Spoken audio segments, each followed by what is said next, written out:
नमस्ते। चलिए आज बात करते हैं भारत के एक बहुत बड़े कृषि मिशन की, जिसका नाम है मिशन आत्मनिर्भरता और इसका पूरा फोकस है दालों पर।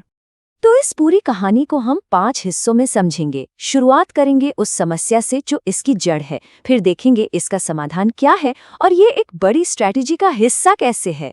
सबसे पहले एक बहुत ही दिलचस्प पहेली से शुरुआत करते हैं। एक ऐसा सवाल जो भारत के फूड लैंडस्केप के बिल्कुल केंद्र में है। और यही हमें लेकर चलता है हमारे पहले सेक्शन पर, जहां हम इसी हैरान करने वाले पैराडॉक्स यानी विरोधाभास को समझेंगे। देखिए, भारत दालों का सबसे बड़ा प्रोड्यूसर है पूरी दुनिया में, और इसमें भी चना, जिसका हिस्सा लगभग आधा है। उसके बाद अरहर, मूंग और उड़द जैसी दालें आती हैं। लेकिन इतना ज़्यादा प्रोडक्शन होने के बावजूद हम ही इसके सबसे बड़े कंज्यूमर यानी उपभोक्ता और सबसे बड़े इंपोर्टर यानी आयातक भी हैं, और यहीं से सारा विरोधाभास शुरू होता है। और ये कमी कोई छोटी मोटी नहीं है। जरा सोचिए, 2023-24 में 47 लाख टन से भी ज़्यादा दालें हमें बाहर से मंगवानी पड़ी। ये नंबर बताता है कि डिमांड और सप्लाई में कितना बड़ा गैप है।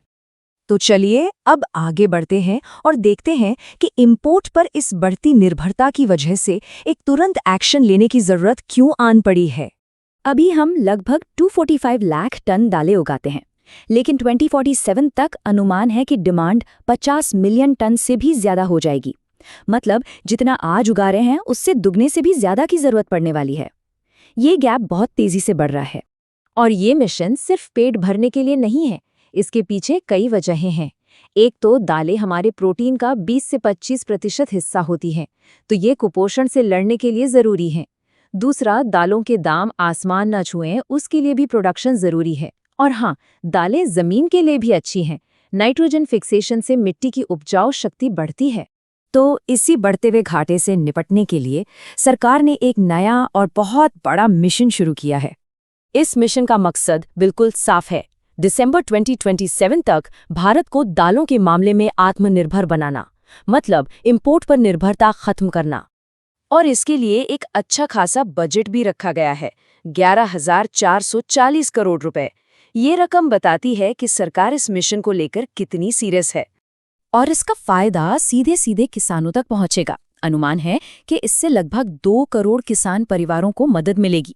तो ये सिर्फ प्रोडक्शन के नंबर्स बढ़ाने की बात नहीं है, ये किसानों की आमदनी से भी जुड़ा है। वैसे तो इस मिशन का मेन फोकस 3 दालों पर है, तुर यानी अरहर, उड़द और मसूर। लेकिन इसके फायदे और भी हैं, जैसे क्लाइमेट रेजिलिएंट फार्मिंग को बढ़ावा मिलेगा, नए रोजगार पैदा होंगे और किसान दूसरी फसलों की तरफ भी जाएंगे। तो सवाल ये है कि इतना बड़ा टारगेट हासिल कैसे होगा? चलिए इसके एक्शन प्लान को देखते हैं। ये पूरा प्लान समझिए 4 पिलर्स पर खड़ा है। बीज बोने से लेकर फसल बेचने तक पूरे साइकिल को कवर किया गया है, और ये चारों पिलर्स एक दूसरे से जुड़े हुए हैं। तो देखिए, पहला पिलर है बीजों का विकास। यहाँ किसानों को हाई यील्ड सर्टिफाइड बीज दिए जाएंगे। दूसरा पिलर, और ये बहुत जरूरी है, वो है सुनिश्चित खरीद। मतलब सरकार तूर, उड़द और मसूर की 100% फसल MSP पर खरीदेगी। तीसरा, इसमें राज्यों की भी भूमिका है। उन्हें सीड प्लान तैयार करने हैं और साथ ही पोर्टल के जरिए बीजों की क्वालिटी चेक होगी। और आखिरी पिलर है पोस्ट हार्वेस्ट, यानी फसल कटने के बाद प्रोसेसिंग यूनिट्स लगाने के लिए सब्सिडी दी जाएगी। अब एक बात समझने वाली है कि ये मिशन अचानक से नहीं आया। इसके पीछे पिछले कई सालों के अनुभव और कोशिशें हैं। अगर हम देखें तो 2007 में नेशनल फूड सिक्योरिटी मिशन आया, फिर 2010 में A3P प्रोग्राम, 2018 में PMASA स्कीम, और अब 2025 से ये नया आत्मनिर्भरता मिशन शुरू हो रहा है। तो ये एक तरह का इवोल्यूशन है। और इस मिशन के अलावा भी कुछ चीजें चलती रहेंगी, जैसे कि MSP यानी मिनिमम सपोर्ट प्राइस, जो किसानों को एक गारंटीड दाम देती है। सरकार बफर स्टॉक भी मेंटेन करती है ताकि दाम स्थिर रहें, और भारत दाल जैसी स्कीम से आम लोगों को सस्ती दाल मिल पाती है। तो इसका विजन सिर्फ इंपोर्ट कम करना नहीं है, बल्कि पूरे दाल सेक्टर को बदलना है, उसे सस्टेनेबल और रेजिलिएंट बनाना है, जिससे किसान भी खुशहाल हों और देश को पोषण सुरक्षा भी मिले। आखिर में सवाल यही बचता है कि क्या ये नया प्लान, जिसमें टेक्नोलॉजी, गारंटीड प्राइस और किसानों का सपोर्ट सब कुछ शामिल है, भारत के इस दाल पैराडॉक्स को हमेशा के लिए सुलझा पाएगा।